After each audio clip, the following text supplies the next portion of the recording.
जिल्हा परिषदेचे हे तुमचं म्हणणं चुकीचं आहे की समसम परिस्थिती आहे. जिल्हा परिषदेत भाजपचा दारुण पराभव झालेला आहे. त्यांचे 10 जी तालुक्यात त्यांचे पैकी 6 तालुक्यात त्यांचा एकही सदस्य निवडून आलेला नाहीये जिल्हा परिषदेला.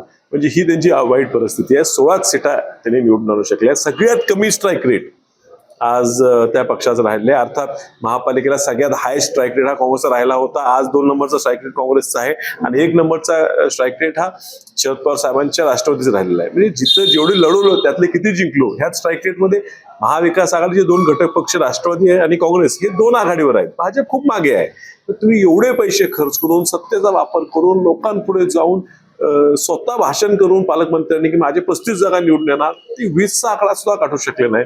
अर्थात आमच्या कुठे कुठे मैत्रीपूर्ण लढती झाल्या, त्या होणं चुकीचं झाल्या नसत्या तर काढायची मी आधीच सांगत होतो. लोक मला गमतीत काढायचे की भाजप मिरज आणि जत ह्या 2 तालुक्याच्या पलीकडे तुम्हाला कुठेच दिसत नाहीये आणि ह्या ठिकाणी जरा फक्त आम्ही एकसंघ लढलो असतो तो 1 आकड्याच्या पुढे भाजप जात नव्हता.